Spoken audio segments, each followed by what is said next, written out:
All right, hi everyone. It's time for our class, and so I'm trying to make sure I don't accidentally stop saving the previous class. I have to save these video recordings on my laptop, and it takes a while because they're big files. They're like can be up to a gigabyte in size, so I have to make sure I don't do something to lose that recording from the U.S. history class. So I'm kind of careful about hitting the right buttons here. All right, so let's do Cyber Campus before we start, before we go any further. And so do attendance.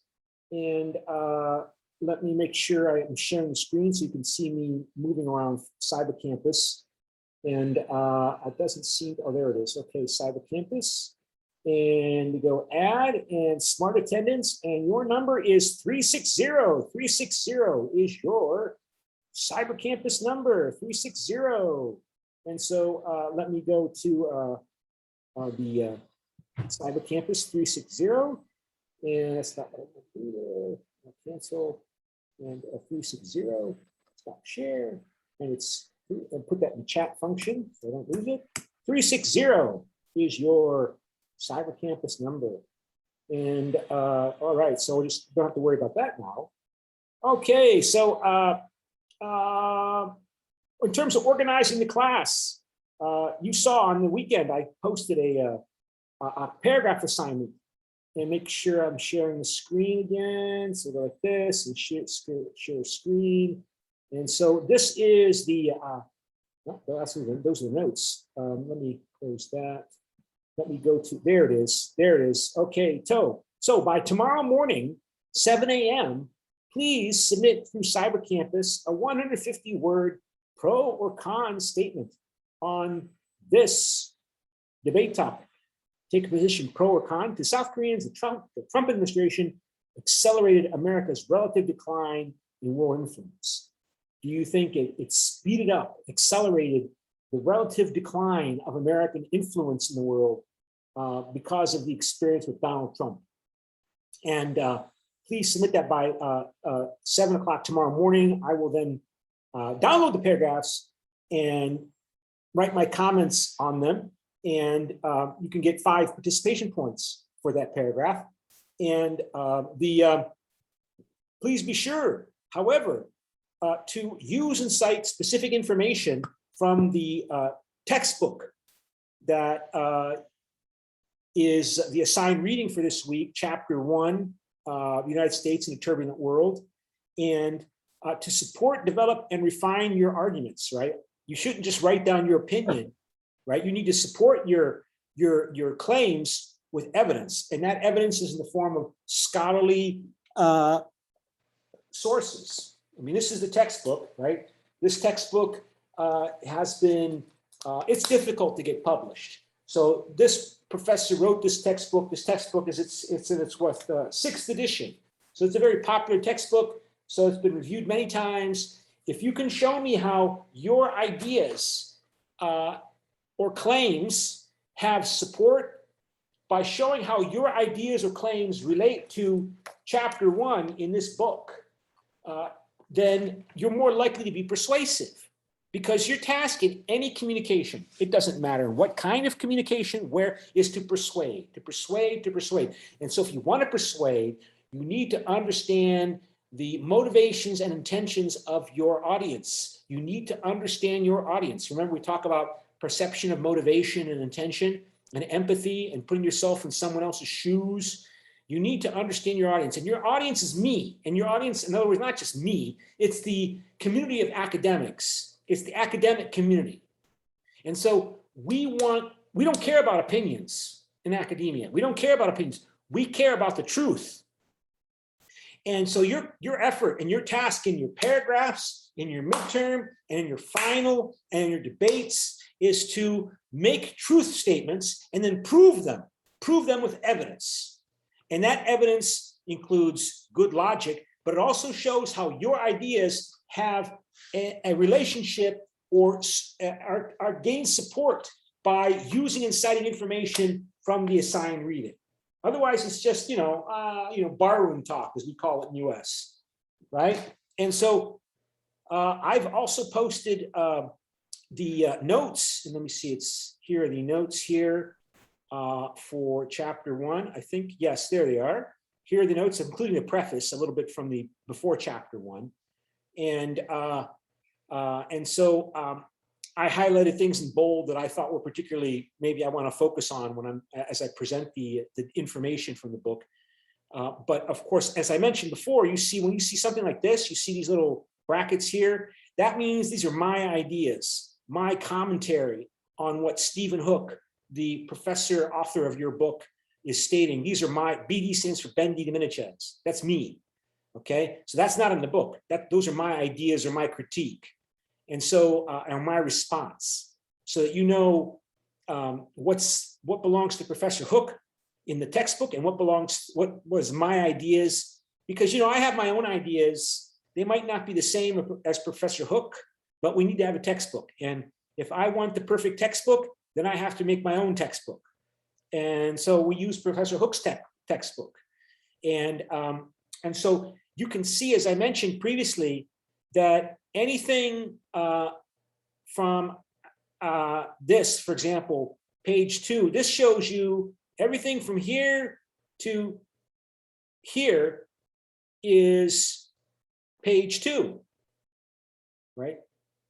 End page 1, that means everything here is on page 1. I want you to put the page number in the textbook where the information you are using from the textbook is located to support your argument or claim, okay? That's what we do in academia. I think I mentioned this in the other class, and I'll mention it again. I have to write papers too. I'm asking you to write paragraphs and papers. I have to write papers too to keep my job, to get promoted. I have to write and present my ideas. I don't just teach like I'm doing now. I have to write papers like you have to write papers. And they have to be persuasive, good papers. So I persuade other academic people, other professors, that my ideas are important or significant. And I've got to use and cite specific information, not just from any website, but from scholarly sources. And that means published sources, published in what are called peer-reviewed sources. What is a peer? Peer means other professors have read the article and said, or the book, and they said, this is a good article, or this is a good book. Typically, like for example, when I try to write a paper to get published, I have to submit it to a journal. Like there are many different journals. There's thousands of different journals. And then the editor of that journal, if he likes it or she likes it, she then sends it to 2 other professors who I do not know, whose names I do not know, and they do not know me. My name is removed, and they peer review the article. And they decide if it's garbage, they decide if it's good, they decide if it's okay, but it needs changes, and then I have to revise it. And this is called the peer review process. So those are scholarly sources. Let me show you, see if I can do this without losing things here. Share screen. I just want to show you what a peer-reviewed source looks like. So let me go here. And did I close that? I guess I did. If I go to Trinity here, Trinity, can you see that? Let me see. Let me make sure I share the screen. And stop share, and then share screen. I just want to show you what's on the library website. And this is probably worthwhile showing anyway. So you can see here, so you can click on library, and I go to English. I think you can still see this, right? Go to English, and then I go to databases. And one of my favorite databases is ProQuest Central. And this is ProQuest PQ Central. And so you can see, I want to look for stuff that's full text and peer reviewed. That means scholarly. Those are scholarly sources.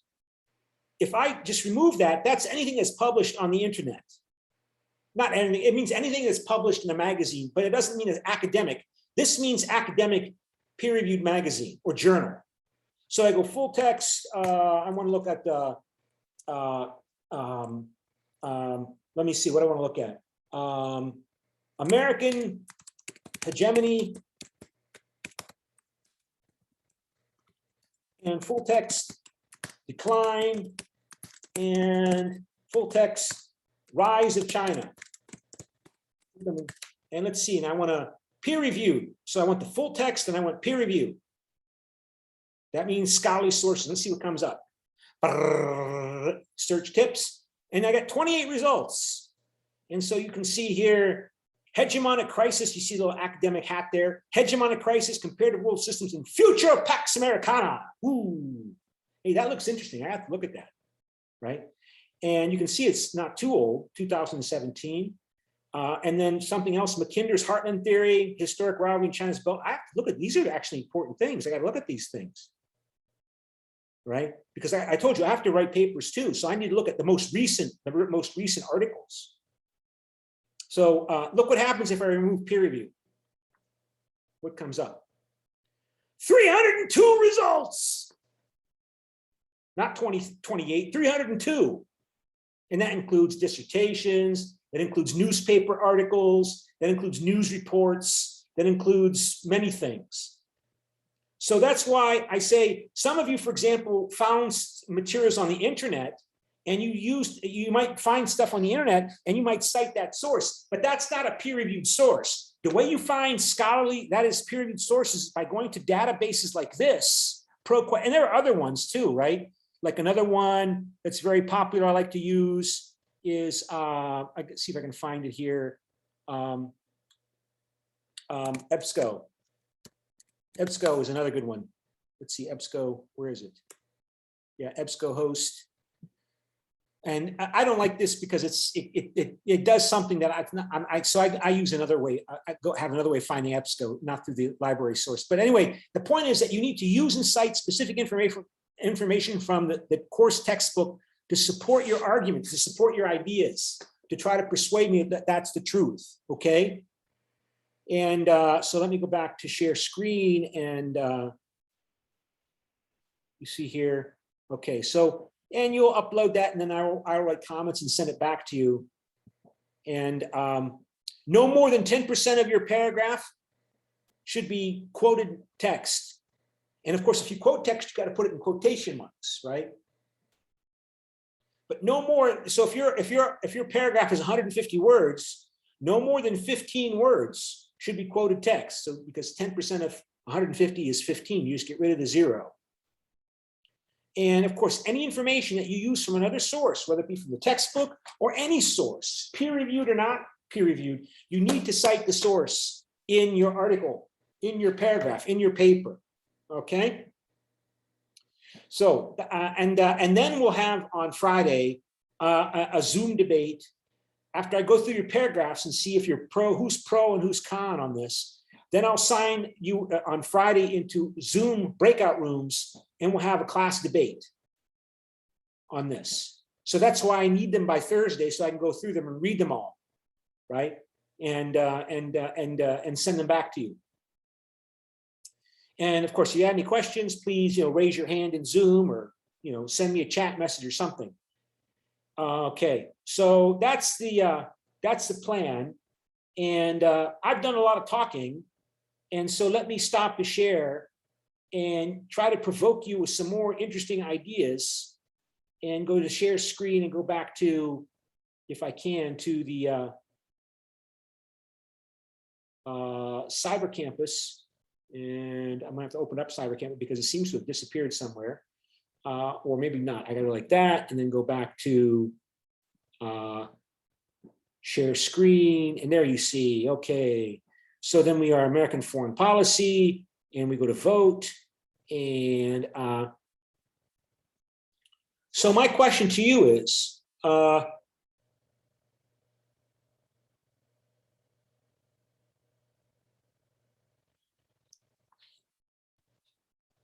let me do an exercise first. And let me see if I can find it here.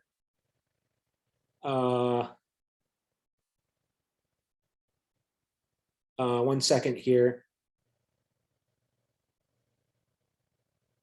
Well, let me just ask you a question on the cyber campus. Do you think an important lesson to learn from the U.S. withdrawal from Afghanistan leading to the collapse of the Afghanistan government is that South Korea and Japan should consider building their own nuclear weapons?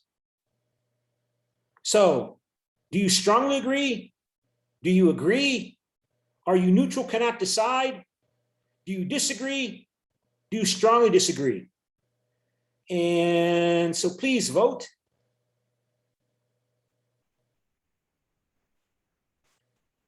So we have strongly disagree is 2, and we have disagree is 2. So far, 4 out of the 11 people signed up here on the Zoom class. So we're now up to 6. So a few more. Neutral, cannot decide. And let me see. Nobody. One person agrees. One person agrees that maybe South Korea and Japan should consider developing nuclear weapons because after the experience of what happened with America's ally in Afghanistan. Well, that's interesting, but everybody else strongly disagrees, even though, of course, as you all know, North Korea has nuclear weapons.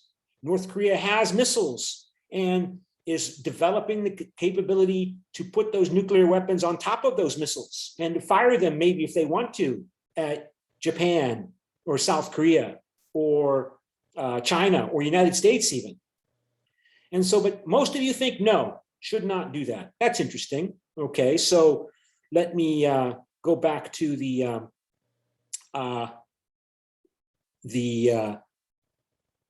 notes here, and let me make sure I cover the notes. So let me, I have those open, and let me go to screen share. And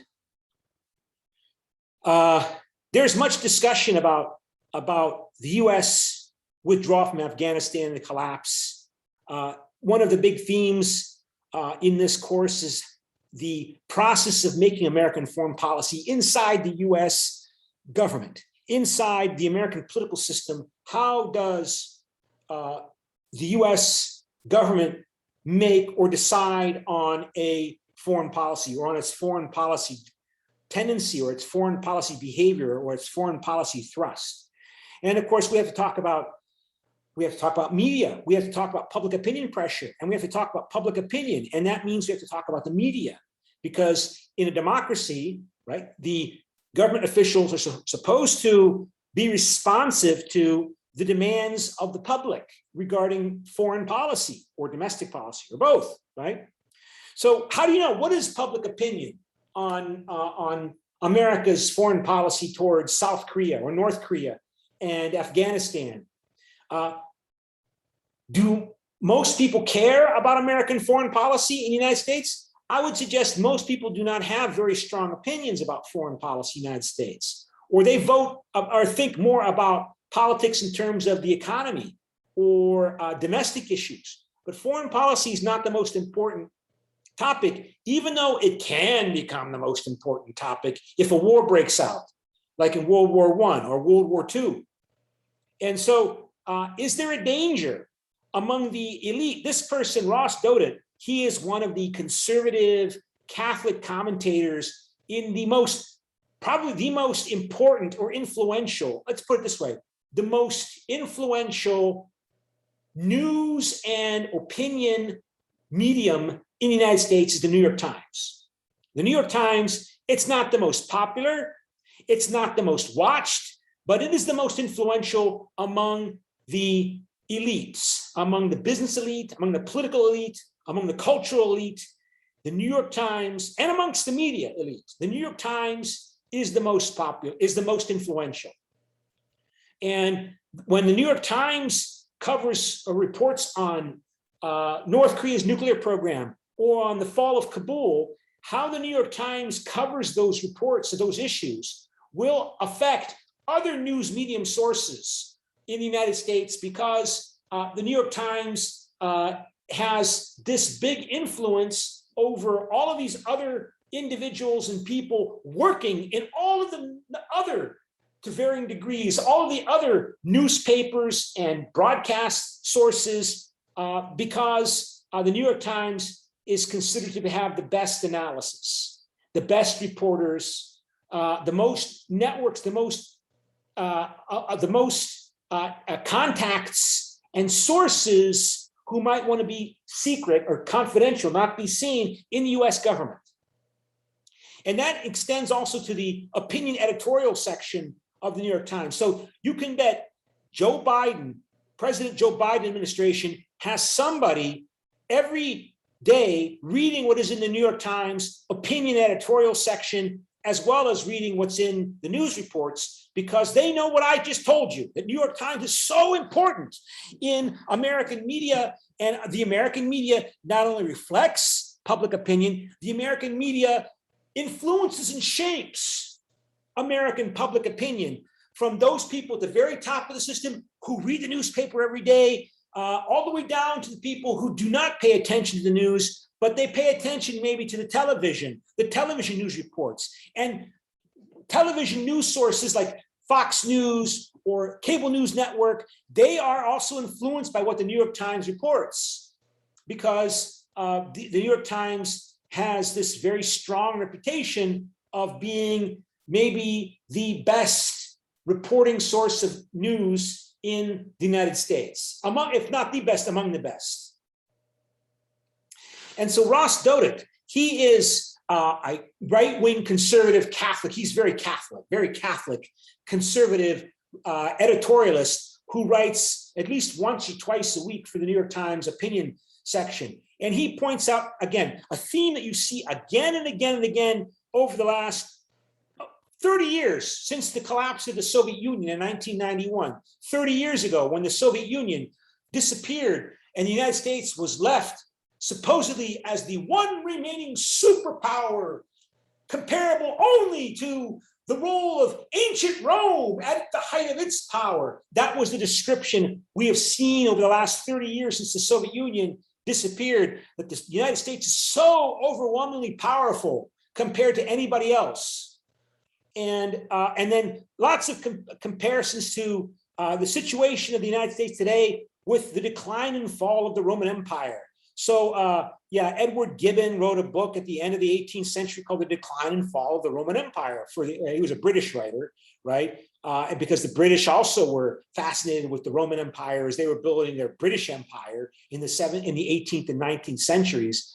And of course, Rome is a theme for American thinkers as well. And I'm not going to go through the whole article, editorial, but I just want to highlight here a point that he makes, that typically when empires decline and fall, whether they be the Roman Empire in decline and fall, or whether it be any empire, typically that decline and collapse of a dominant power is involving great degree of violence. It involves a great degree of conflict. In other words, decline and fall of ancient Rome or the British Empire in the 20th century, early 20th century, typically involves the rise of other powers who compete with the declining power, and that competition can lead to war. And he makes that point here, right? And applied to the American empire, he openly says that America is an empire, which is kind of strange because supposedly empires are bad, right? We don't do empires because only empires are racist. Empires are imperialist. The Japanese haven't had an empire, and we know what the Japanese did to the Koreans. So we don't want to have an American empire. But you often find many people have been claiming that somehow, no, America's influence is different. It's better than other countries' influence. They've been saying this for over 30 years, maybe 40 years, when the Soviet Union was clearly in decline in the 1980s. That no, America's hegemonic influence, it's not like, of course, Joseph Stalin's hegemonic influence in the Soviet Union, or of course, not like the Japanese imperial empire or the German Nazi thousand-year Reich. No, America's influence is nice. It's benign. It's benign because America, unlike Stalin's Soviet Union or Hitler's Germany or the imperialist Japanese, it's a democratic political system with a capitalist economic system. So you find people openly talk about American empire. Like, oh, that's a good thing. That America's influence, it's good. It's good for Korea. It's good for Belgium. It's good for Ukraine. It's good for Germany. And it's good for Russia. And it's good for China. But because China and Russia resist American influence, you know why they resist? Because they're bad. That's why. They're bad. They're bad regimes. They're totalitarian communist regimes. So of course they don't like America because they hate democracy.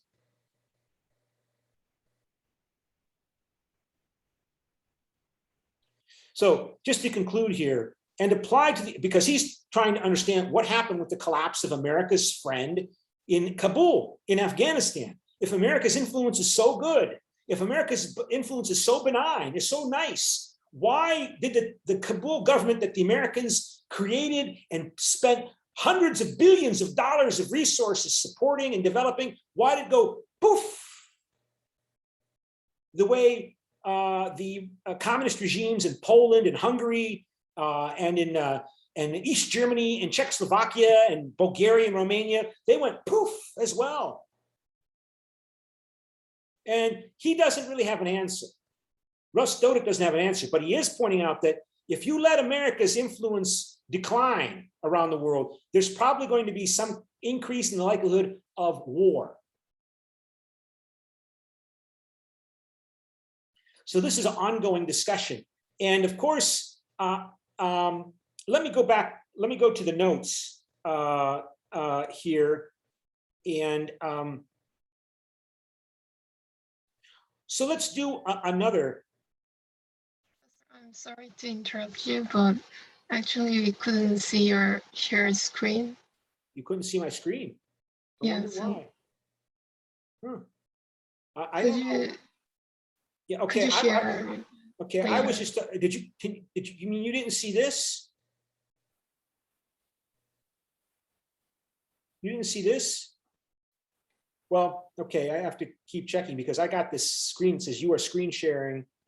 Yeah, this is what I was talking about, how this individual, Ross Dodet, he's the conservative Catholic commentator in the New York Times, which means he's one of the most influential people over American public opinion in the United States, because he's an editorialist who writes for the New York Times. I mean, this is top level influencer over the foreign policy establishment in the United States. And he's saying, you know, America's collapse in Afghanistan, we don't fully understand why that happened if America's influence is so good, but when any empire is in decline, typically it's the declining power is replaced by someone in a process involving violence, conflict and violence, and that's a bad thing in the nuclear era in particular. So thank you for informing me what's going on there. And let me stop share and go back to an exercise. And I think here, where is that? Let me see here. Let's see. Okay, here, yeah, here it goes.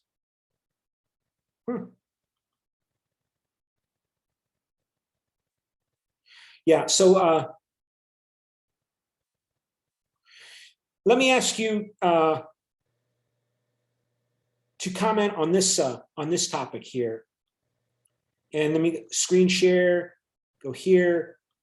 And so please respond to the following statement. An important lesson to learn from the US withdrawal from Afghanistan, leading to the collapse of its Afghanistan government ally, is that South Korea should accelerate the transition of operational control of South Korea's military forces from US command to South Korean command. So before we do that, I want to show you this report, right? This is from about 20 days ago, 2 or 3 weeks ago. How Afghanistan withdrawal looks from South Korea's America's other forever war. That was how President Joe Biden described America's involvement in Afghanistan. It's one of the forever wars going on for 20 years. And this person, William Gallo, writing for Voice of America, one of the many different news sources. This one, however, is interesting. Voice of America, VOA, is supported or funded by the US government. The US government provides the money for the Voice of America, VOA.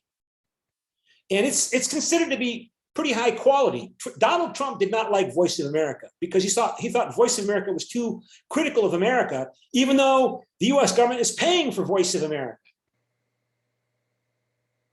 VOA.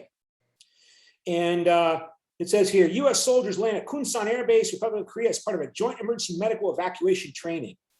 And he goes on and describes how US President Joe Biden this week was asked what the US withdrawal from Afghanistan means for Washington's other global military commitments. In response, Biden stressed the fundamental difference between Afghanistan and places like South Korea, where the US also has a major troop presence. It would be hard, if not impossible, to find a South Korean who disagrees with that assessment. There are obvious differences between, and you can see the screen, right?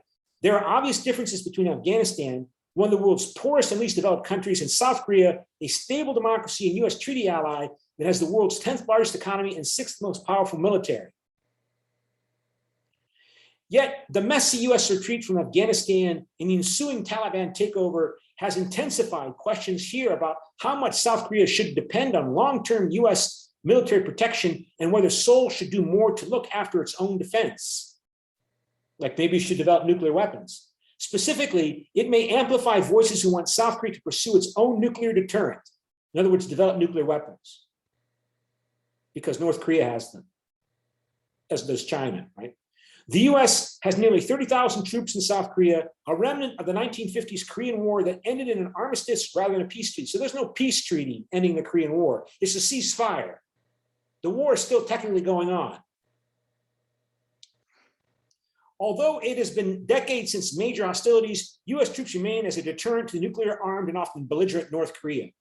Few think the US military will withdraw from South Korea anytime soon. Biden's national security advisor, Jake Sullivan, said this week the US has no intention of drawing down forces from South Korea.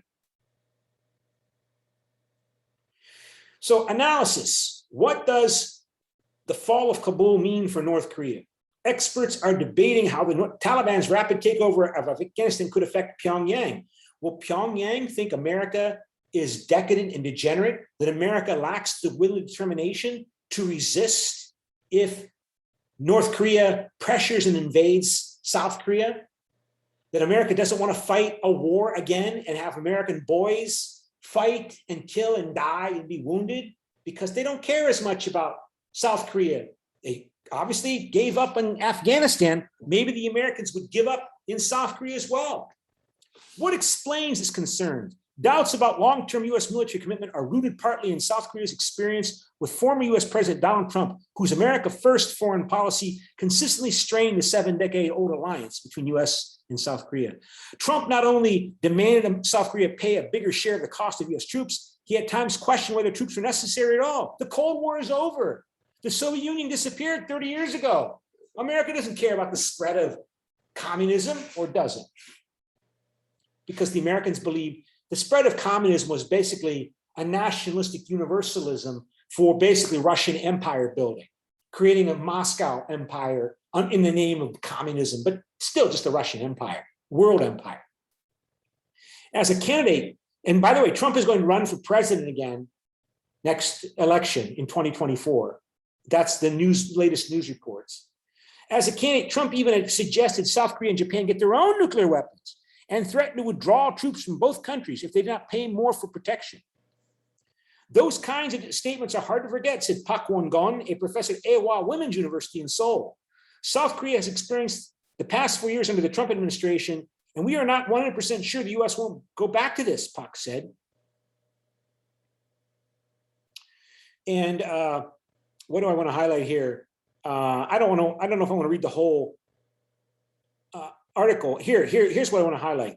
So there you see some pictures of US soldiers and Korean soldiers. In 1950, at the start of the Korean War, South Korea handed command authority of its troops to the US in order to fend off a North Korean attack during the early stages of the Korean War. The US retained that authority until 1994, when South Korea assumed peacetime operational control of its forces. During peacetime, but during war, an American general would take command of the South Korean army, the South Korean military. Under the current arrangement, the US would still control certain aspects of South Korea's military if war broke out. Some left-leaning South Korean politicians object to that prospect and want the arrangement to be changed as soon as possible. Song Yoon-gil, who heads South Korea's ruling Democratic Party, said the US withdrawal from Afghanistan is the latest evidence Seoul should speed up the so-called OPCON transition. In other words, that South Korea should take complete control over its own military, which it does not have now. If you have no experience in planning and executing your own operations, you do not know what kind of trouble you will face as a nation, Song said in a Facebook post. So he said that in Facebook, social media. Chun, the former lieutenant general, disagreed. Such a transition, he said, could jeopardize the US-South Korea alliance, ultimately making South Korea less safe. He said, see, there's the quotation marks that you should use whenever you copy text from another source, quotation marks. South Korea needs to realize that if we have OPCON transition, there'll be a possibility of a disconnect between the two allied forces, Korean and American, who are right now attached at the hip, Chun said. So that's a general, that's a South Korean general, Chun, the former lieutenant general. The issue already causes friction in the US-South Korea relationship, though mostly beneath the surface. The US and South Korea agreed in 2018 to begin a three-stage process for assessing whether Seoul is ready to regain wartime control. So 3 years ago. But they've been talking about this for a long time. Ever since I got here in 2009, this has been ongoing discussion. South Korean President Moon Jae-in says he would like to complete the transfer by the end of his term in May 2022, next year. So what's that? 8 months. 9 months. US officials, however, warn against imposing a time limit, saying the transition should instead be conditions-based.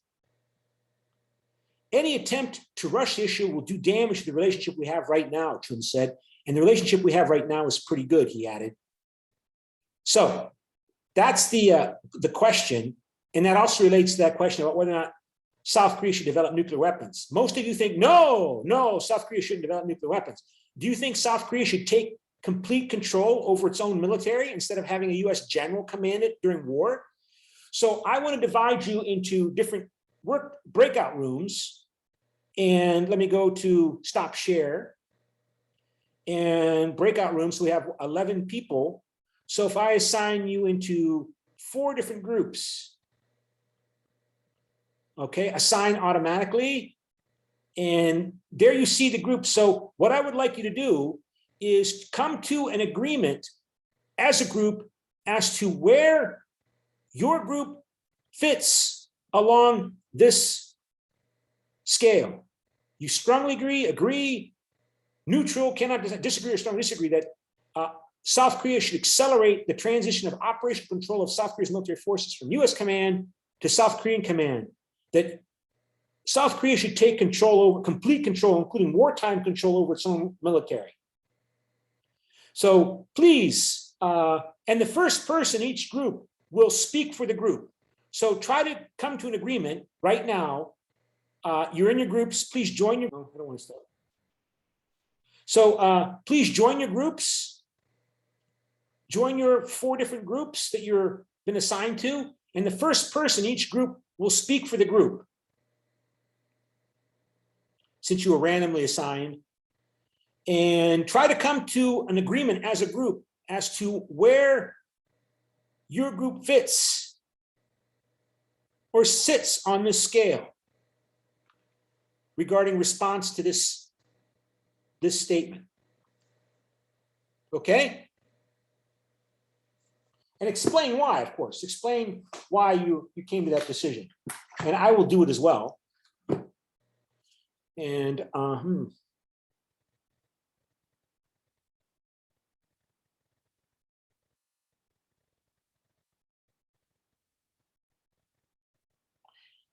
an important lesson to learn from the US withdrawal from Afghanistan, meaning the collapse of this Afghanistan government, is that South Korea should accelerate.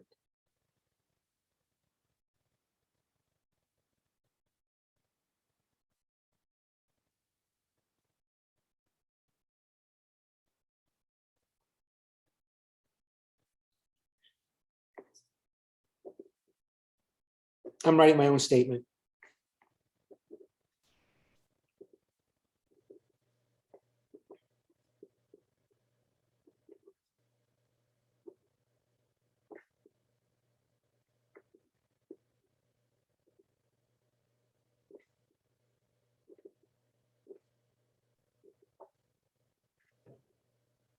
Sorry, sir.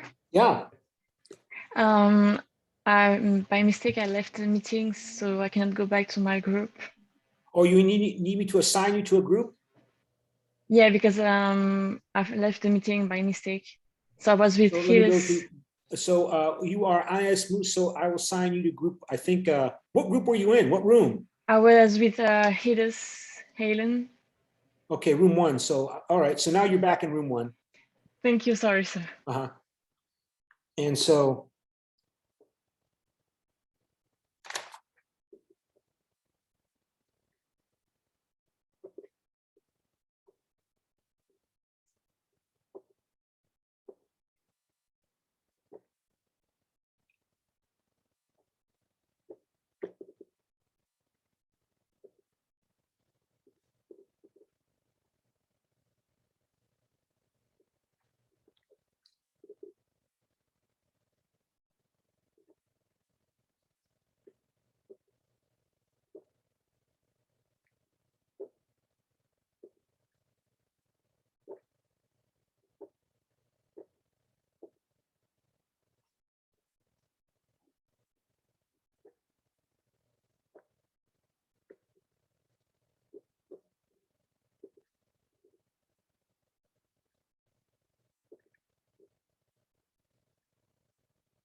some of you boys, I don't know if you've done your military service yet. I mean, among the Korean boys, you know, the Korean men have to do military service, all of them.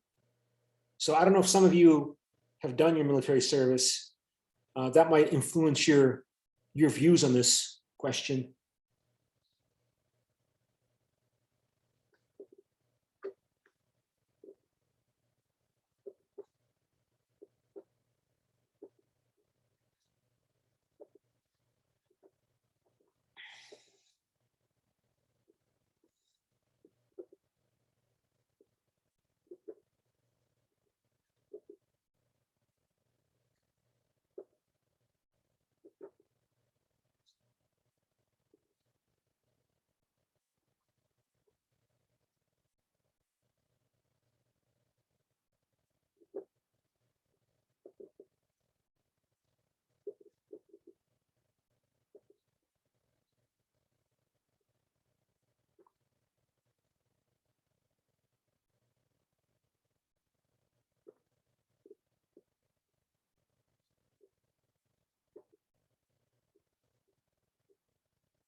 Yeah, help that person prepare to speak for the group.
Okay.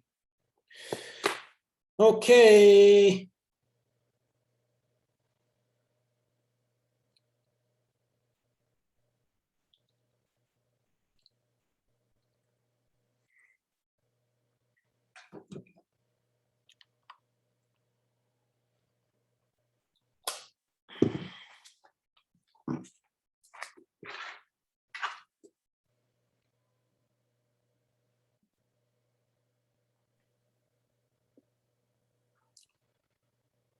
Okay, 30 seconds. And then I'll flip a coin to choose which group will speak first.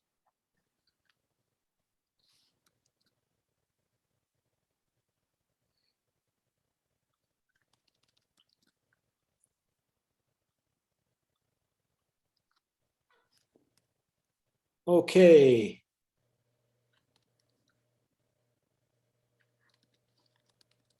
So breakout rooms and heads.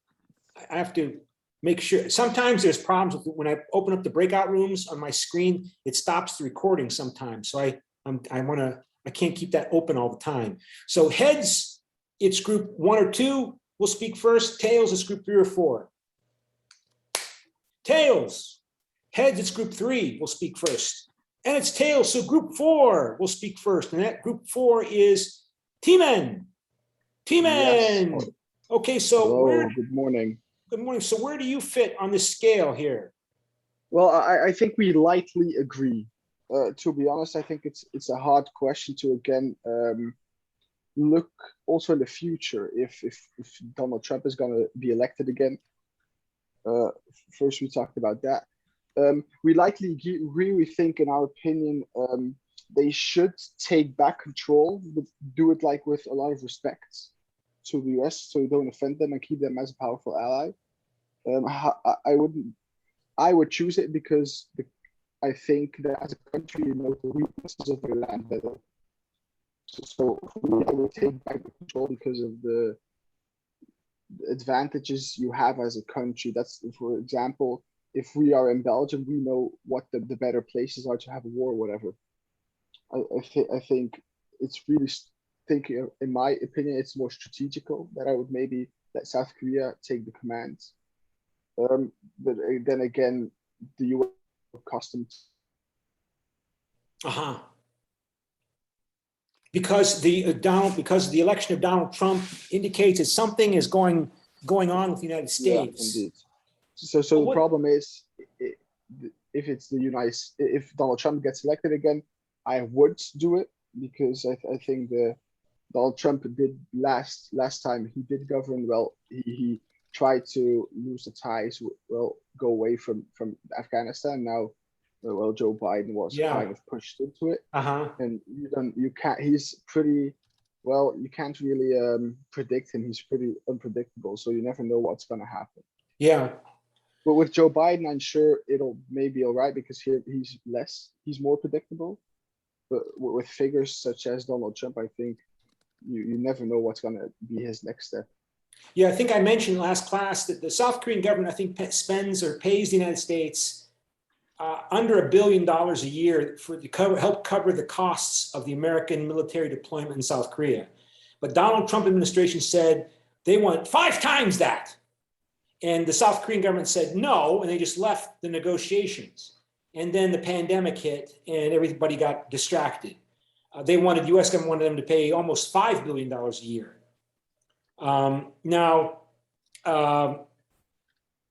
So something seems to be going on. But as you mentioned, Joe Biden was able to pull out of Afghanistan because Donald Trump set the stage for that. They negotiated with the Taliban to leave Afghanistan.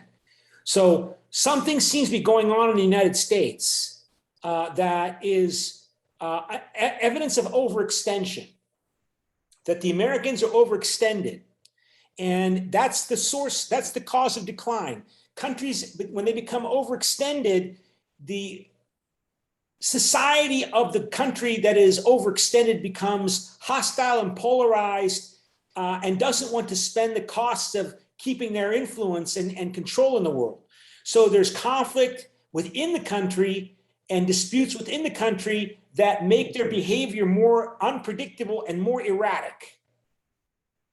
And that means, and that causes more uncertainty and more danger, you could argue, in international relations, because as you just mentioned, Timon, something is going on in America.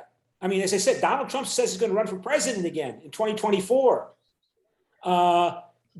Even before then, the Republicans are probably going to take control of at least one branch of the U.S. Congress. The House and the Senate are the two branches of the U.S. Congress, and there's a chapter in the book about the U.S. Congress, obviously, and its role in making U.S. foreign policy. What will they do when they take control of the House or the Senate or both next year or after elections in November 2022? Something is going on. On the other hand, you could make the argument that, are you increasing insecurity and uncertainty and insecurity in South Korea if you start changing the rules that have been in place since 1950 for over 70 years? You're going to start changing the rules and say, and allow the Korean, and declare that the Korean government has full control over its own military.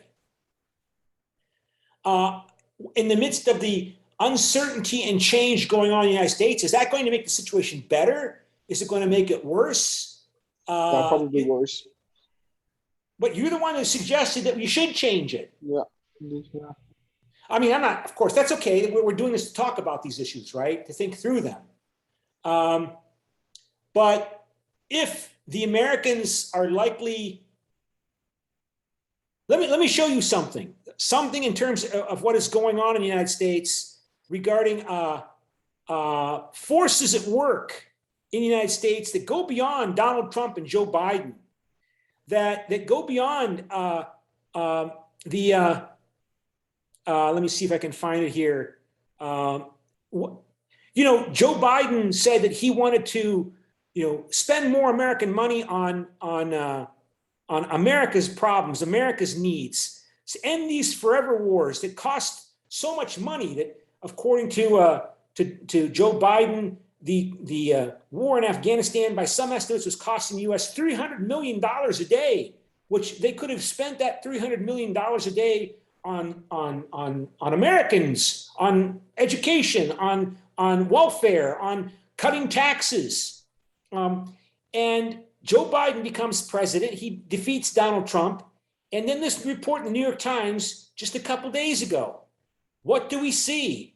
The Democrats, Joe Biden's a Democrat, the Democratic Party control the House and the Senate, both houses of Congress. And what do the Democratic-controlled House and Senate agree? They agree to increase the size of the U.S. defense budget. Even though U.S. has left Afghanistan, even though Joe Biden said we have to focus on our problems here in the United States, they voted to increase the U.S. defense budget $24 billion more than what President Joe Biden requested.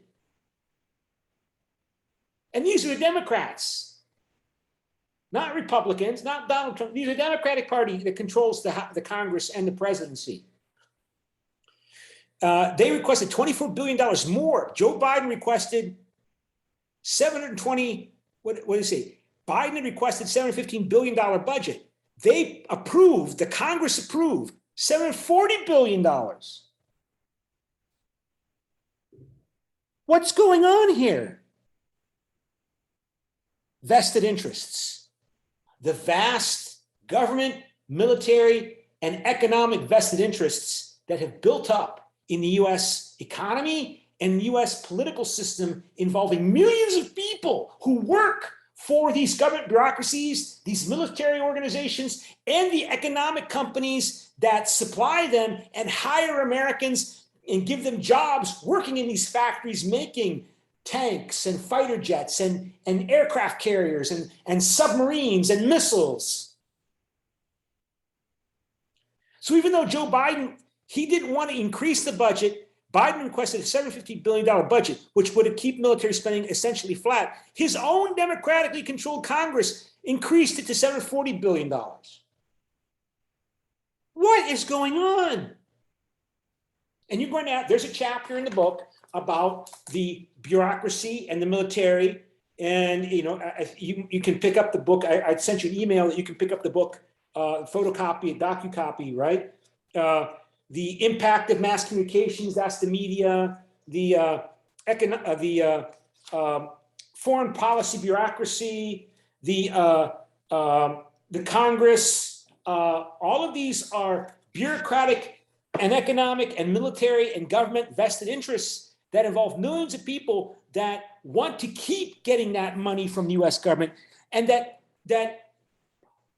see a world, understand a world in a way that's self-serving. So of course America needs to stay strong and influential around the world. Of course America needs to continue to provide a leadership role in the world. Of course American military bases and commitments should be maintained, if not in Afghanistan, then at least in other places where Americans have hundreds and hundreds of military deployments around the world.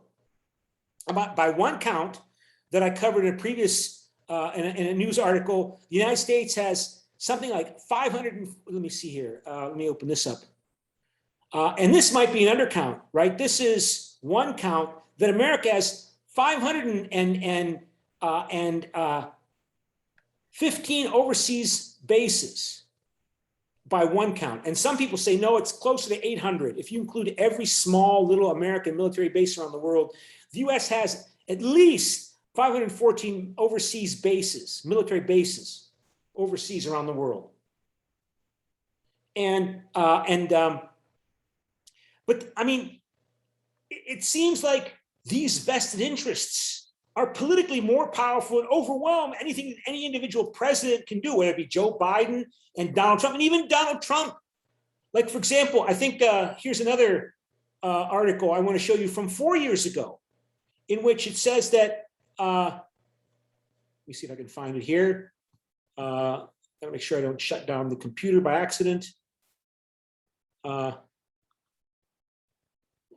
This is a news report from 4 years ago, during Donald Trump's first year in office as president.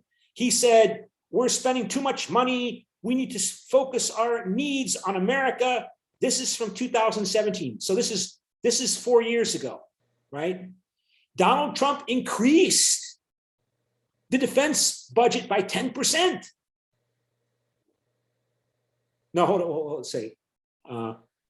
It says here, no, I'm sorry, let me restate that. It said that the point is that Donald Trump, during his first year in office, expanded military expenditures. And I'm trying to see where he says how much. But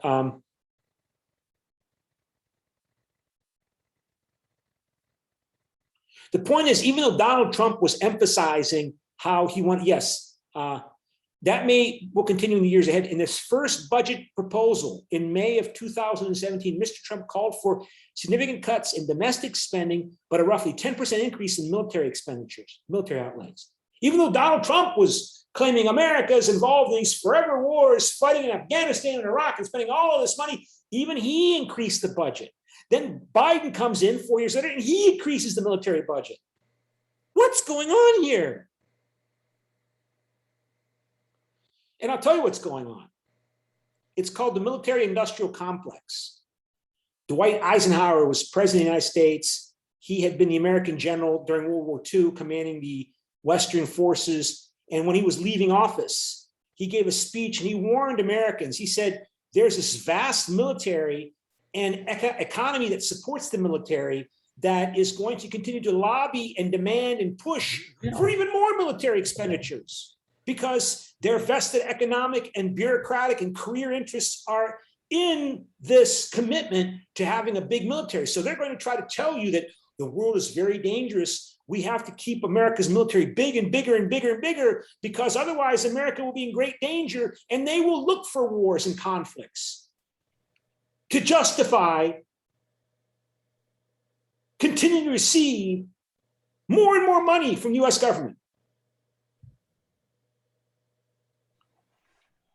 Because these military factories that supply the Army and the Navy and the Air Force, they employ hundreds of millions of people in America. according to that one article I mentioned, roughly 10% of the US $2.2 trillion in factory output manufacturing in the United States goes into the production of weapons. 10% of US manufacturing, making things like cars and trucks and furniture, 10% goes to making weapons. 10% of US manufacturing goes to making weapons that are sold mainly to the US Defense Department. And so those Congress people in Joe Biden's Congress today, 4 years later, they want to get reelected. And they don't want cuts to the military budget because they're going to cause people to lose their jobs in those factories that supply the US military. Even though Joe Biden and Donald Trump talk about forever wars and stop wasting money on military adventures, they're spending more and more money every year on the military. Why? And that's, I think, the main focus of realism. But let me go back to the exercise, because I'll forget if we don't go back to it. And so we go to stop share and go back to share screen. And okay, gotta find it now. I gotta find where, because it doesn't go exactly back to the screen.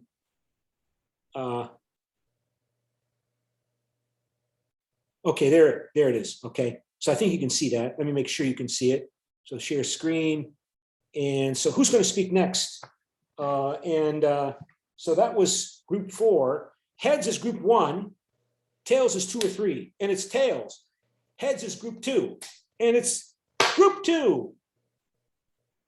So group 2,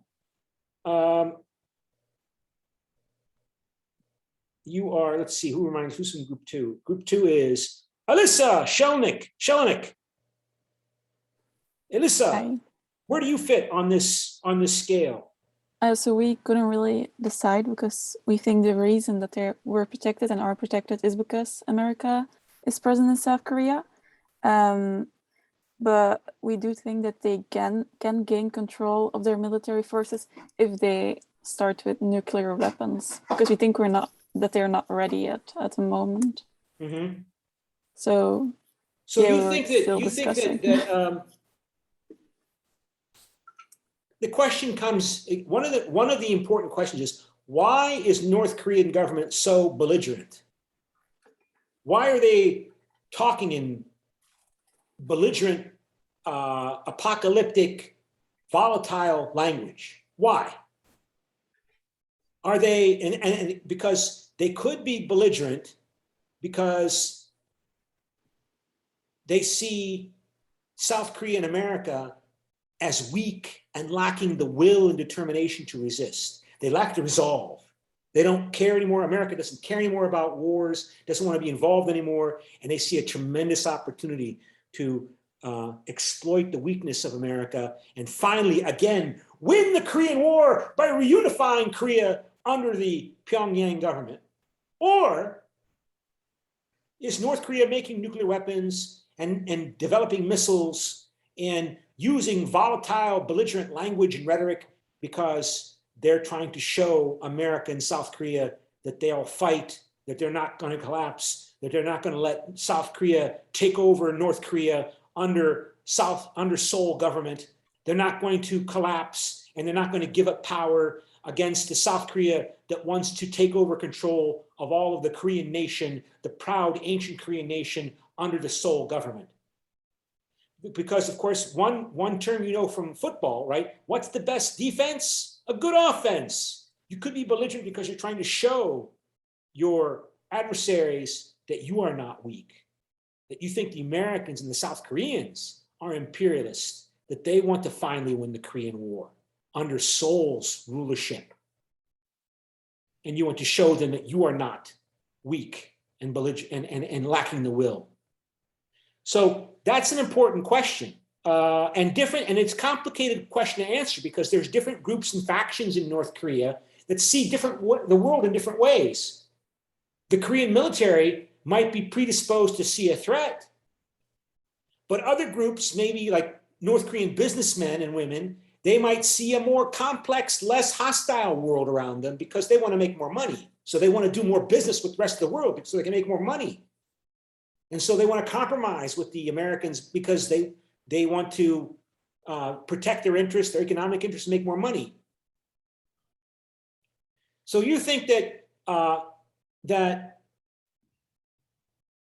U.S. you can't decide because you think that if the U.S. were to withdraw, or not withdraw. Look, the point is, this is giving operational control of the South Korean military. This is not the Americans leaving South Korea. Those are two different questions.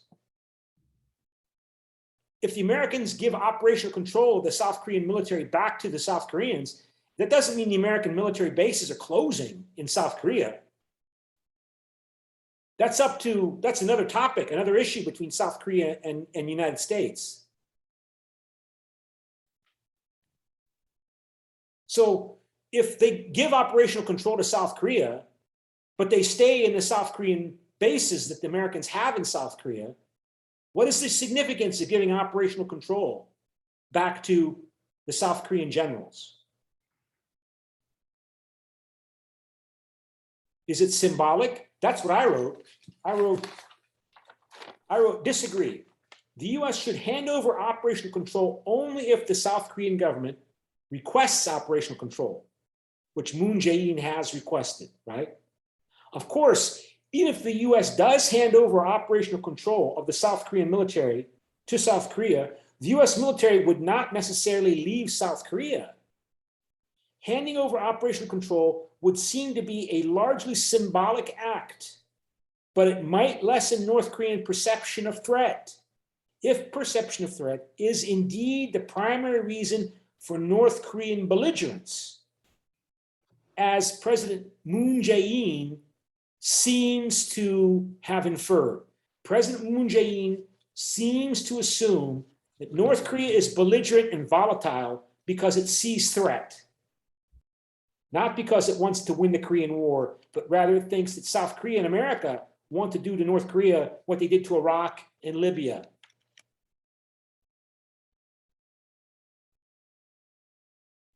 Is he right? Is Moon Jae-in right? His opponents say, no, Moon Jae-in's wrong. North Korea still wants to win the Korean War. On the other hand, if the North Korean government is belligerent because it sees an opportunity to finally win the Korean War by reunifying Korea under its control, then handing operational control to South Korea might confirm North Korea's perception of weakness and lack of will in Seoul and Washington. So it's an important question. What is the source, or what is the ultimate sources of North Korean belligerence, including its development of nuclear weapons? Okay, that's group, let me go back to the breakout rooms and find out who's next. So that was 3 and 4. So heads is room 1. And it's heads. Anais. Where does your group Yes, fit in the scale? we chose to disagree Why? because if South Korea choose to accelerate the process, like we saw in the articles, then the America would feel like it would change their relationship if they choose to do it too quickly. And we also think that South Korea still needs the help from the US. Yeah, I mean, so they should not change their relationship. Yeah. Somebody made the point last week that North Korea is backed up by China. So we have to talk about China's role in all of this as well. But Moon Jae-in, he apparently President Moon Jae-in would like to take over operational control next spring. And it's an interesting question as to whether or not you think that that will actually happen, whether or not, in fact, in May of next year, that will happen. Okay, and that leaves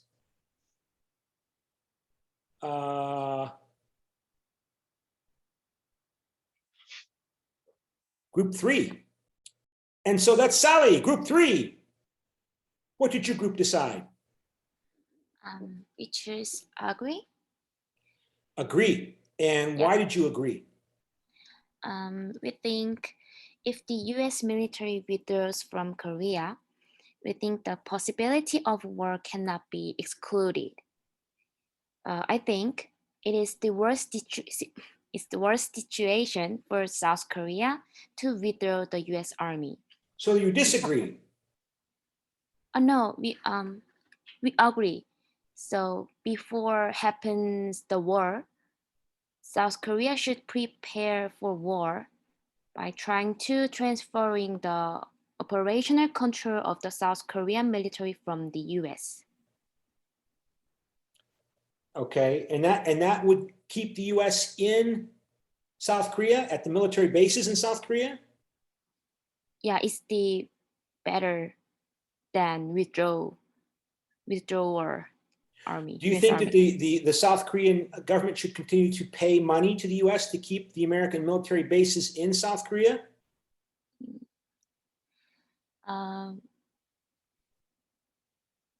Yeah, my opinion is yes, because US and China conflict race in these days. So also North Korea and South Korea's problem doesn't solve. So I think US Army should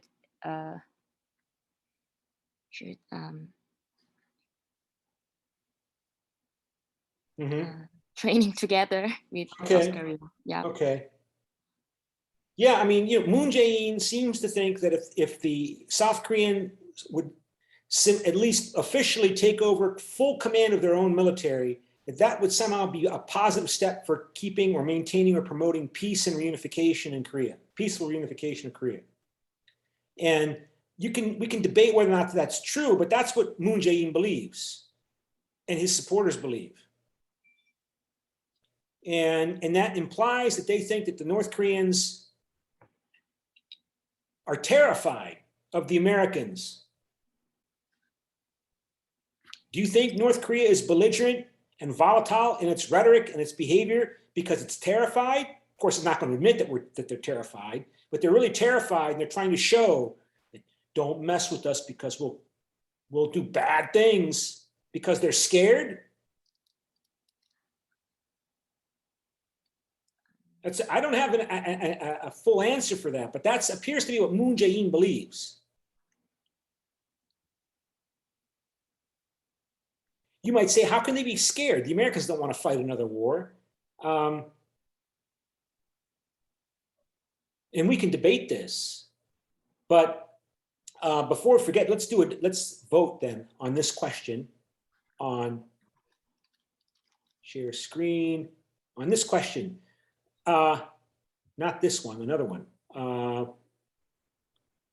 So vote, please, on this question. An important lesson to learn from the U.S. withdrawal from Afghanistan leading to the collapse of its Afghanistan ally is that South Korea should accelerate the transition of operational control of South Korea's military forces from U.S. command to the South Korean command. So vote. I think you can see that. It says I'm sharing the screen. And I think that's just about it. That's 6, 7, 8. So 2 more people, 7, 8, 9, 2 more people, because 11 people are logged in. So 1 person strongly disagrees, 1 disagrees, 4 agree. That's interesting. That's interesting. Okay. Okay, so let's try to relate this to the notes. This should cover a little bit, look at the notes that I sent you and posted on the cyber campus. So let's go back to those notes and look at those and see if there's anything in particular we want to highlight there.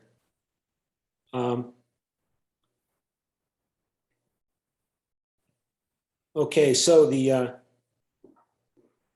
let's go to chapter 1. And Stephen Hook writes that the United States was the predominant world power recently. And the United States enjoyed wide respect and security through its victories in 2 world wars and the Cold War. But not so much in the Middle East. But in Europe, yeah. And in Asia, much of Asia, sure. However, the status of the US has changed due to a number of sources of changes. The US itself now exists with dangerous and unstable times. And American foreign policy has become increasingly temperamental, as Timon pointed out. It's volatile. And you could make the argument that the US has overextended itself. And that has produced conflict and hostility within the United States itself and debates about, can't see the screen. Okay, let me stop share. I got to remember to keep checking the chat because the chat, my screen says you can see it. Okay, now it says participants can now see your application. Thank you. So, and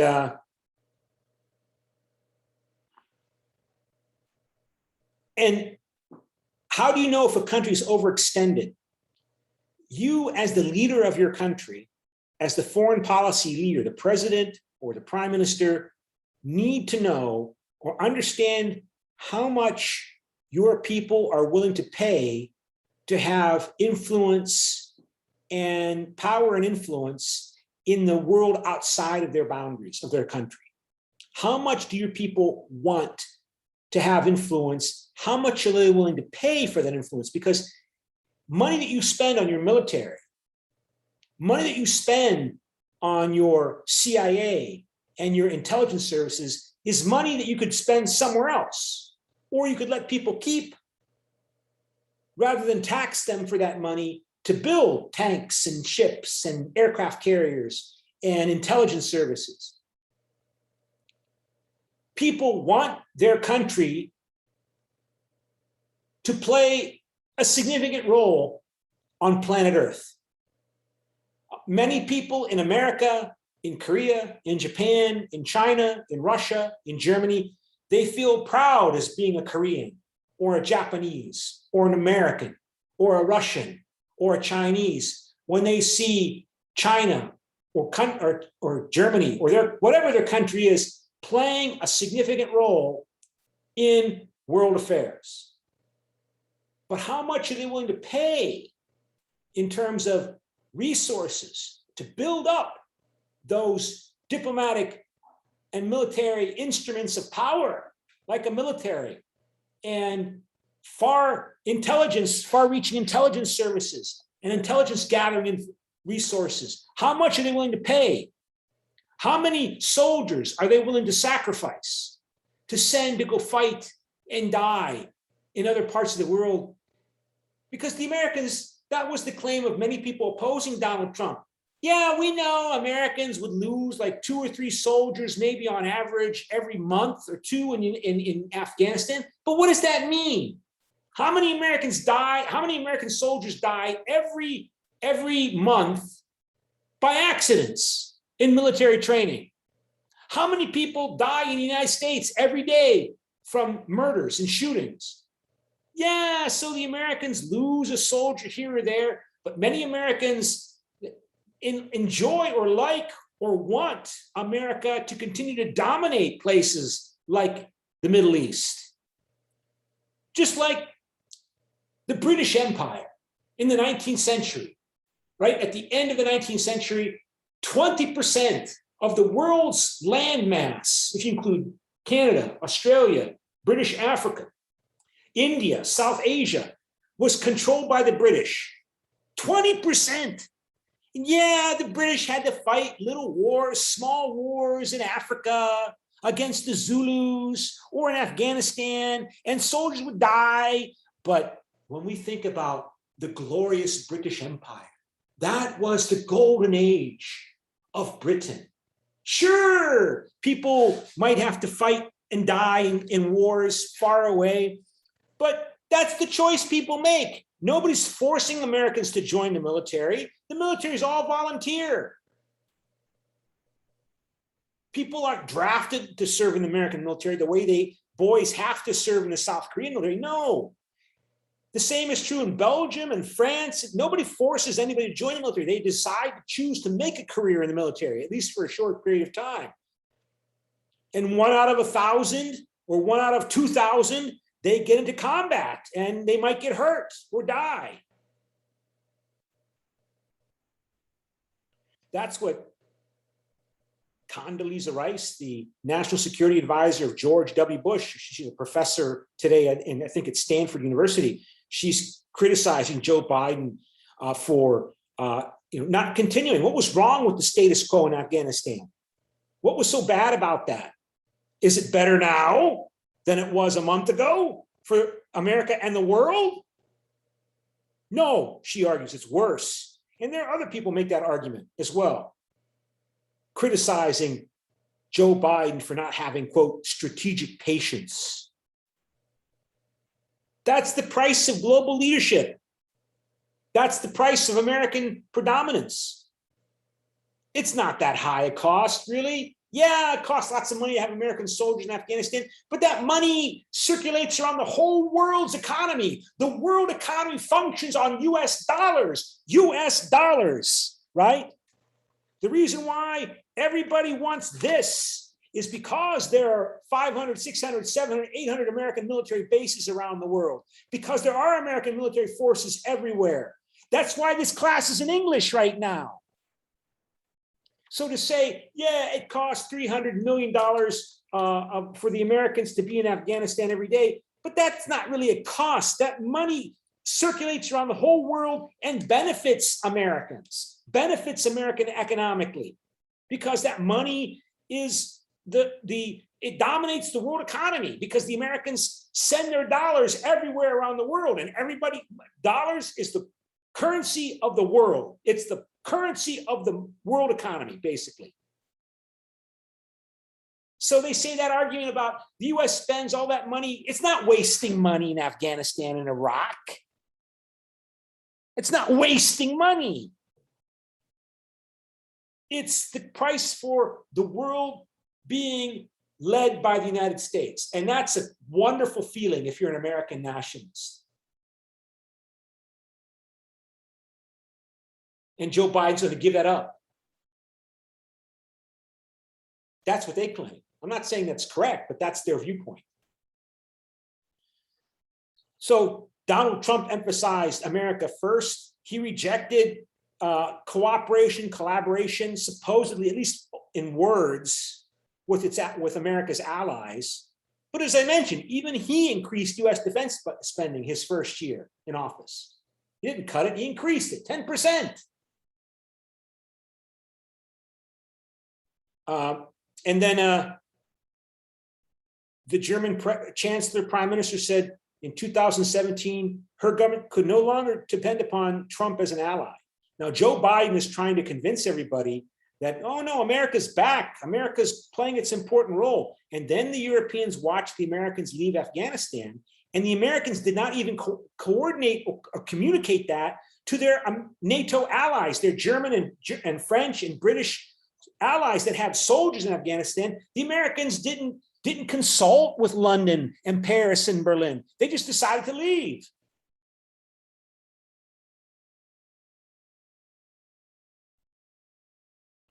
So how much has the US really changed now that Biden replaced Trump?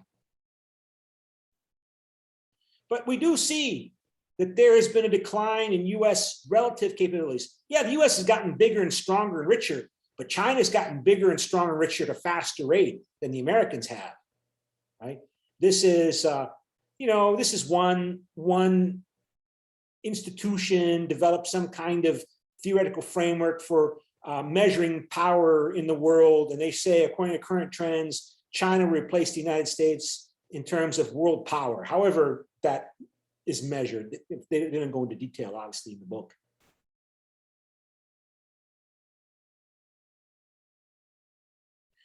The US government is hard to manage. If the US is going to provide global leadership, the US Constitution is set up in such a way that it's very difficult for US presidents to control the US government, because the Congress is not under US president control the way the German parliament is under control of Angela Merkel, the Chancellor of Germany. So this makes America a volatile, more volatile and decentralized country.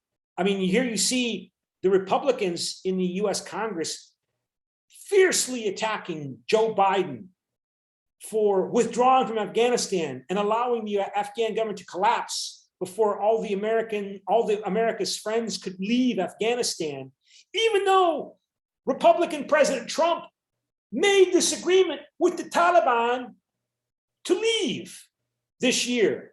But they're attacking, the Republicans in the Congress and Trump as well are attacking Joe Biden for the quick withdrawal of the United States and the collapse of the government in Kabul. And that's partly due to the fact that Joe Biden does not dominate the Congress.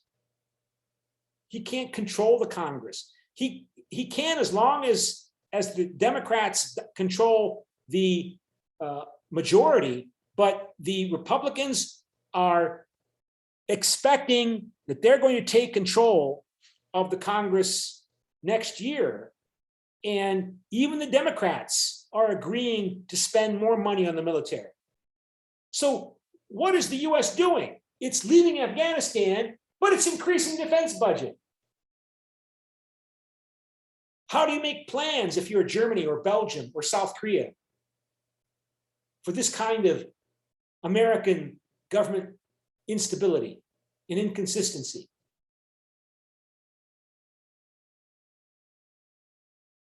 So the book describes how the American government makes foreign policy. It talks about, the book discusses the US institutions of power.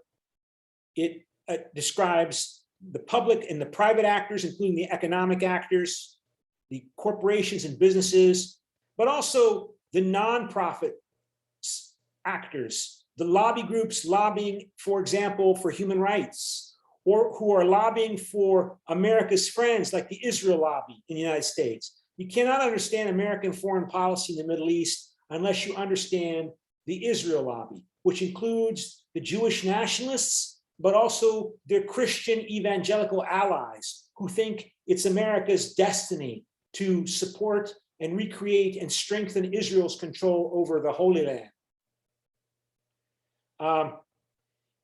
The book describes America's traditions, norms, and values, at least in terms of what it says and what it claims to represent, which of course might be very different from what the US actually does. You saw, for example, how the US claims it was in Afghanistan to protect the human rights of women and girls and to oppose the brutality of the Taliban.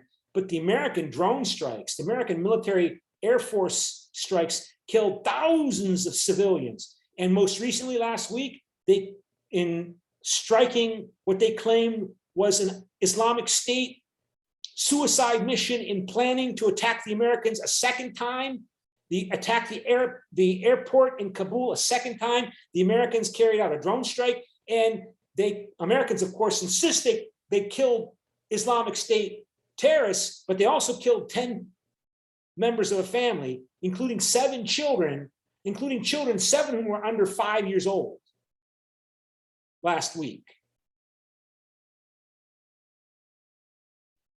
But they feel bad about it. At least they talk about feeling bad about it. How much does it cost to feel bad? How significant is that? The US institutions have become big and complicated largely as a result of the Cold War. That the Soviet Union, in the American dominant view by the late 1940s is, oh my God, the Soviet Union under Joseph Stalin wants to do what Adolf Hitler, as leader of Nazi Germany, tried to do.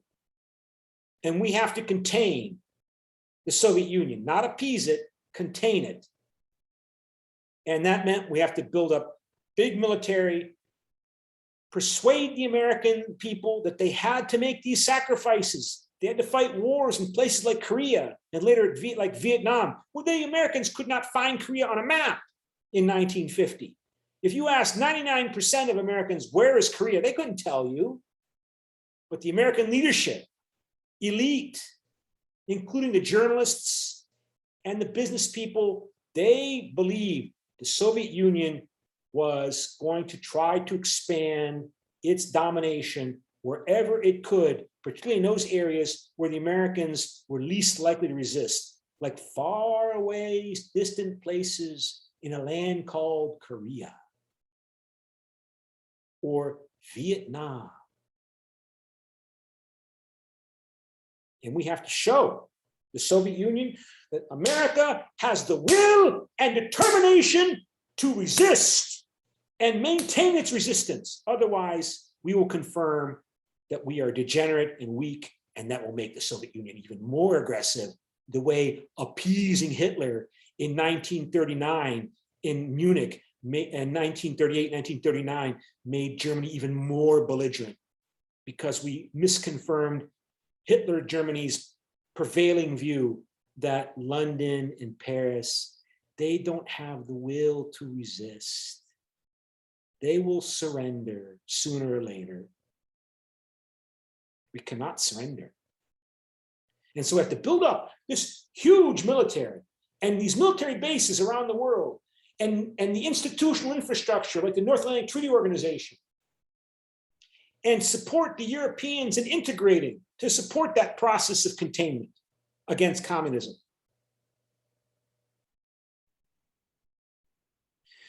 Because the US is so big and developed and has many different centers of activity, there were different groups and different agencies reporting that Osama bin Laden was aiming to attack the US. There were intelligence reports from different intelligence agencies. I think the FBI, I heard this morning that the FBI reported that Osama bin Laden was encouraging people to come to the United States and train as aircraft pilots to engage in suicide missions with aircraft.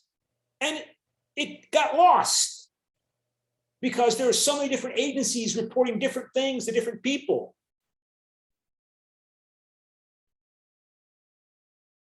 That was 20 years ago. I remember even before the September 11, 2001 attacks 20 years ago, reading in the American press, in the news before September 11, 2001, discussion or comments that some terrorist Islamist radicals were planning to hijack some planes and crash them somewhere into the United States. And people dismissed it. Many people just dismissed it. That can't be serious. Well, it turned out to be serious.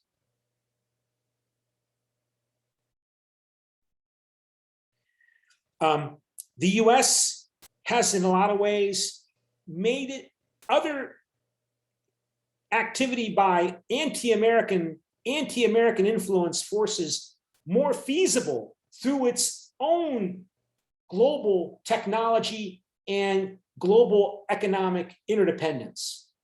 American social media, American digital companies have made it easier for militants opposing US influence to organize themselves, to express their views through social media and digital media that the Americans and their American hegemony has helped generate.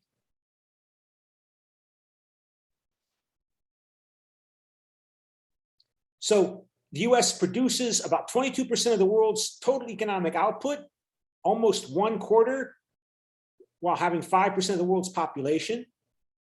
It is the dominant military power, but evidently not dominant enough to keep its ally in power in Afghanistan. I mean, of course, the US did keep its ally in power while it was continuing to have American forces there. But once the American military was no longer willing to fight in Afghanistan, America's puppet clients just disappeared.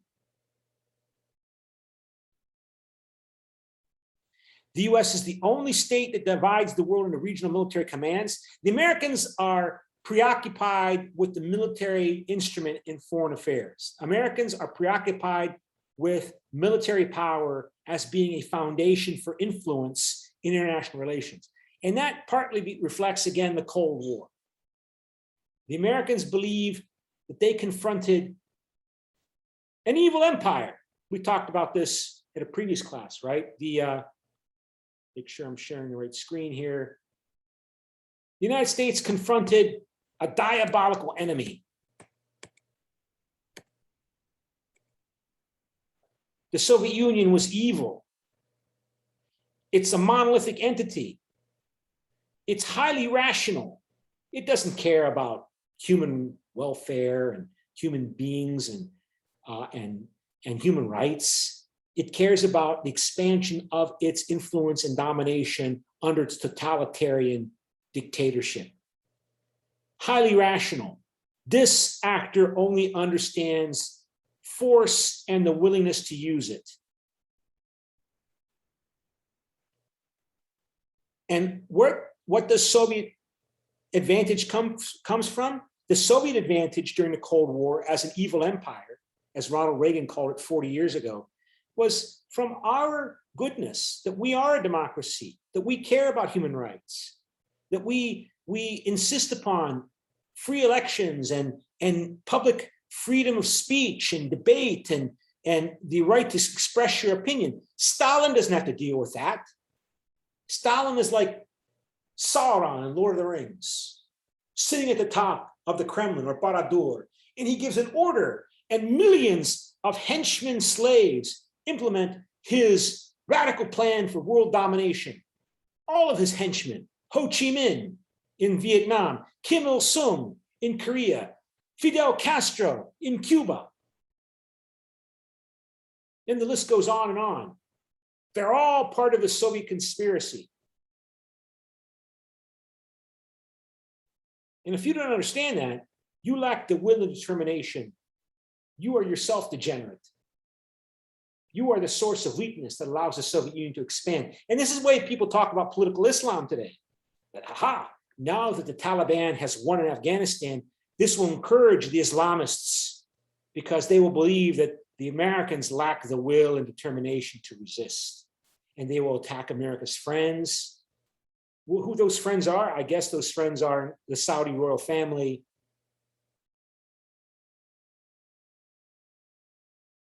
the ruling elite in Egypt. The concern is that the Soviet Union or China sees us as degenerate, that they're belligerent because they see an opportunity, because we are weak, we are a democracy, we don't know what we want. Nobody's really in charge in the United States because of our decentralized political system with a separate Congress from the president, and we're disorganized to the point of confusion, and we don't have the will and determination to resist. And how do you see you fellows who disagree with you? That they are themselves also weak. Well, anyway, that they are themselves degenerate. This is what the picture that Hitler portrayed of London and Paris when he demanded that London and Paris let Germany annex Czechoslovakia. They won't resist. And so they appeased him, and that just made Germany even more belligerent because it confirmed what Hitler was telling his generals and other German leaders.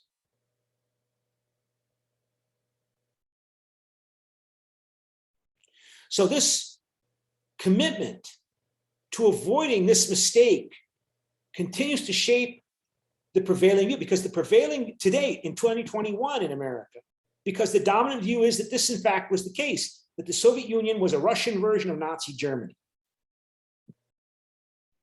And that we won the Cold War by successfully containing this evil empire. And that means America's influence and institutions around the world are inherently good. And so when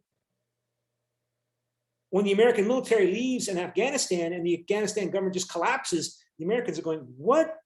But why did that happen? I mean, it didn't happen. We occupied Germany at the end of World War II, and we created a vibrant democracy in Germany. We conquered Japan in World War II, and we created a vibrant, stable democracy in Japan. Why couldn't we do it in Afghanistan? Oh, what's going on? And they don't have an answer. Americans are struggling with this question right now. To say that the American regime in Afghanistan was like the communist regime in Poland. It was in power because it was American military force kept it there, and it was seen as a traitor regime serving an outside imperial power. It was a quisling regime. It was a regime serving Moscow under communism in Poland. And the American regime in Afghanistan was seen as an imperialist force that was opposing Afghan and Muslim self-determination. They can't deal with that. As I listen to the debate, they still can't figure this out.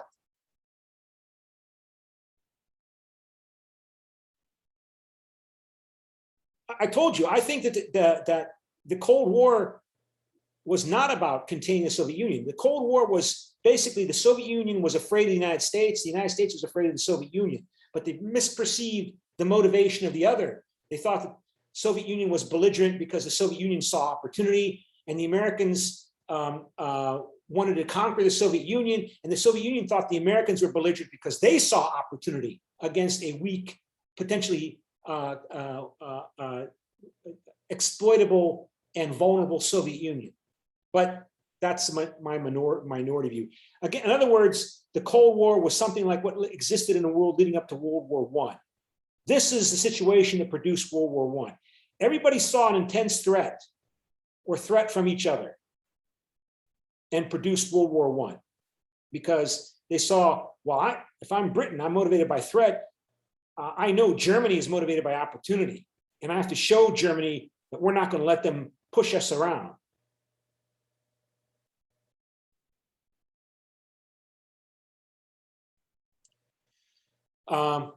This was the real situation leading up to World War II. The Germany and Italy saw opportunity, that London and Paris were decadent and degenerate. And of course, London and France didn't understand this leading up to the Munich Agreement in 1938. They thought Germany was belligerent because it saw threat. I think we talked about this at the beginning of the last week, right? Appeasement assumed that Germany was belligerent because this was the motivation for its foreign policy. If you appease this because you misunderstand the true motivations as being this, and this is wrong, you make World War II more likely, which is what happened.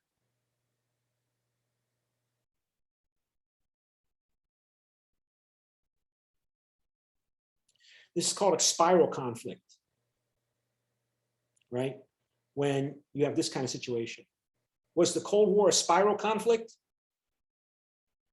I think so, but I'm a minority view. So back to the notes. We'll come back to my own thoughts later, but the US looked so dominant at the end of World War II. American culture is also very appealing, evidently not sufficiently appealing to the Taliban. Top 10 universities are located in the United States. America's technological success is appealing, including its digital technology. What does he write? What does Hook write here? The United States is often regarded as an idea rather than an ordinary state, traditionally defined by physical boundaries, common ethnic or religious identities, or material interests. In other words, the US hegemony, US influence is different. It's not like Soviet influence or German influence under Hitler. Or, no, it's an idea.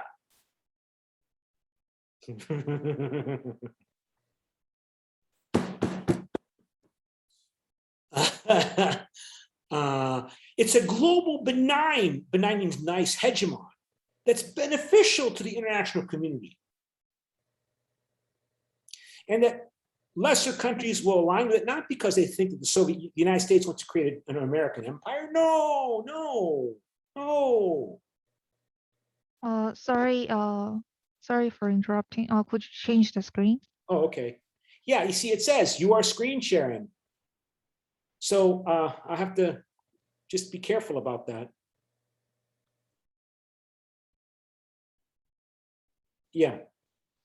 So, yeah, I mean, what I already covered here, these are in the notes. I already covered that.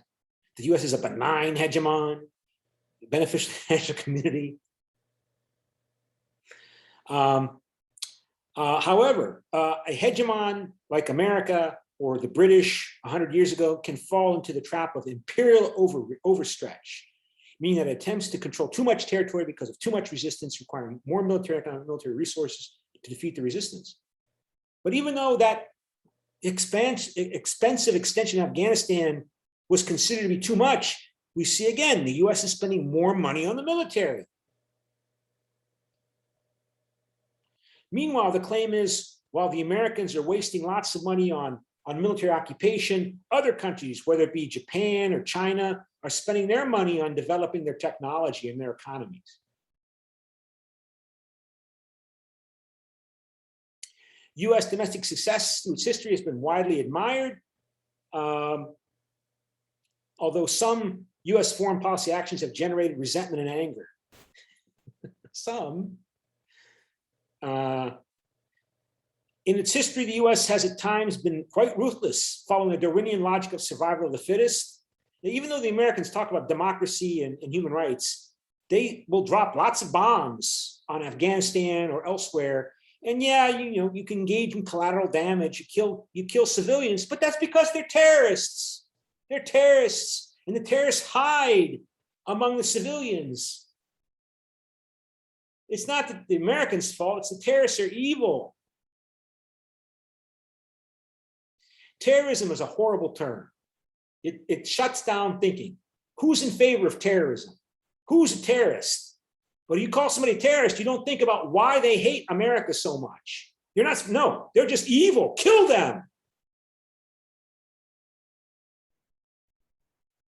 Don't think about why they have this hostility.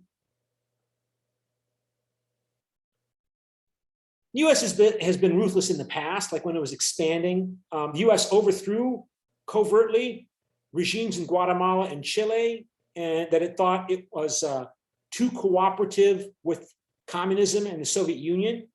They don't mention Iran. In 1953, the United States overthrew a democratic government in Iran because they thought the democratic government in Iran was too willing to tolerate the political activity of the Communist Party in Iran. So they wanted to suppress that Communist Party because they thought the Iranian Communist Party was working for Stalin.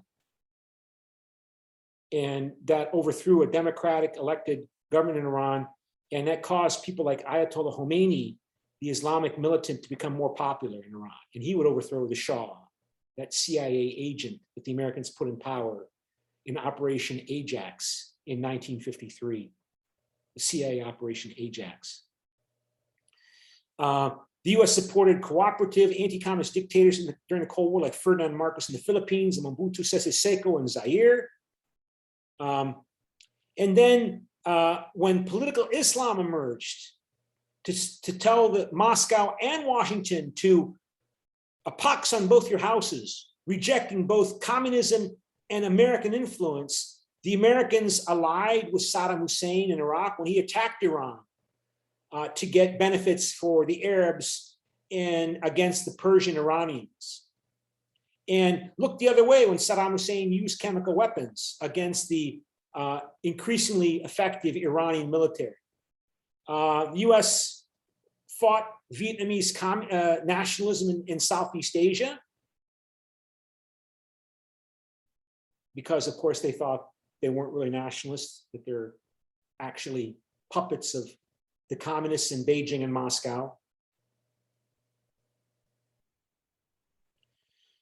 The US is engaged in a war on terror. What is that? Terror is only the label used for our adversaries in the United States. If they're people that engage in terror to promote their own interests, like, for example, white supremacy in the United States, we don't call them terrorists.